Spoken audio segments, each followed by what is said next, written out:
Bonsoir à tous et bienvenue sur Afrique Sport pour le journal du Mercato de ce mardi 7 décembre 2021 que nous allons débuter comme à l'accoutumée avec les joueurs africains. C'est pourquoi nous introduisons Serigne Saliou Seck. Serigne Saliou, bonsoir et bienvenue. Merci à vous Mamoun, bonsoir et bonsoir à tous ceux qui nous reçoivent actuellement. On va débuter avec Yaya Sanogo. Effectivement, comme vous venez de le dire, Yaya Sanogo, depuis son départ avec Huddersfield, n'a toujours pas trouvé de club, mais il pourrait bientôt signer dès le mois de janvier. L'Ivoirien s'entraîne actuellement en France en attendant l'issue finale des négociations avec les clubs intéressés. Depuis plus d'un mois, Yaya Sanogo s'entraîne avec Toulouse, club dans lequel il a évolué entre 2017 et 2020. Selon Foot Mercato, le joueur de 28 ans ne va pas chômer encore longtemps. Des discussions sont en cours avec plusieurs clubs, même si aucun nom n'est évoqué. Il s'agirait de clubs en Espagne, en Angleterre, en Turquie et au sein de la MLS aux États-Unis. En juin, déjà, bien sûr, le joueur avait été annoncé vers les mêmes destinations sans suite. Une signature devrait bientôt intervenir. Donc pour l'Ivoirien Yaya Sanogo. Et de l'Ivoirien, nous passons à un Gabonais, Pierre-Emerick Aubameyang. Pierre-Emerick Aubameyang, actuellement en Espagne, le FC Barcelone et le Real Madrid sont en concurrence pour signer le Gabonais. L'attaquant gabonais ne serait plus très en phase avec le manager Mikel Arteta et celui-ci aimerait bien le remplacer par un joueur plus jeune. Et pourquoi pas dès cet hiver sous contrat jusqu'en juin 2023. Pierre-Emerick Aubameyang a fait partie des salaires les plus importants du club.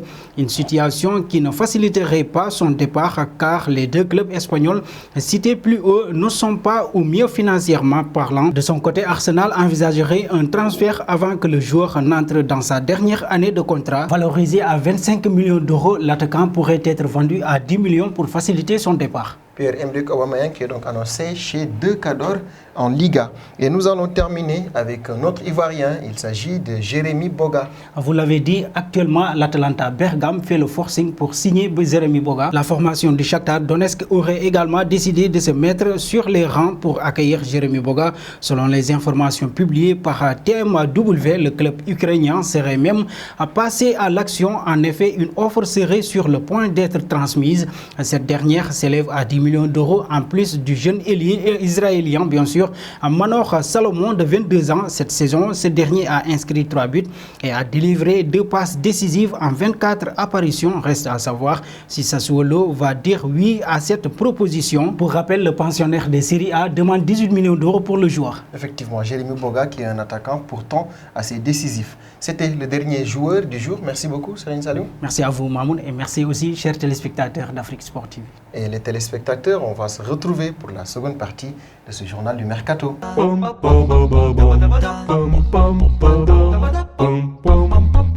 Seconde partie de ce journal du Mercato et nous allons partir en Angleterre, en Premier League du côté de Liverpool. Ici, on essayerait de renforcer le milieu de terrain. Ainsi, selon les informations publiées par Fichajes, les Reds auraient activé une piste du côté de l'Italie. Ces derniers s'intéresseraient de près à la situation de Fabian Ruiz, sous contrat jusqu'en juin 2023 avec Naples. L'international espagnol a récemment refusé de prolonger avec les Napolitains. L'été prochain, il entrera dans sa dernière année de contrat et un départ devrait être à l'étude. Actuellement, le joueur ibérique serait estimé à 45 millions d'euros sur le marché des transferts. Pour rappel, Fabian Ruiz est également cité du côté du Real de Madrid. Et nous partons en France du côté du Paris Saint-Germain. Ici, Mauro Icardi a de nouvelles touches en Angleterre. En effet, selon les informations du média Sport Mall, ce dernier serait dans le viseur d'Arsenal et de Chelsea. Les deux formations anglaises pourraient rapidement entamer des discussions avec l'entourage du joueur. Sur ce dossier, les Gunners pourraient avoir un avantage puisque le club londonien devrait lui garantir un temps de jeu plus important que les Blues qui disposent déjà de Romelu Lukaku au sein de leur attaque. Ainsi donc, Mauro Icardi pourra trouver un nouveau club où il pourra retrouver sa confiance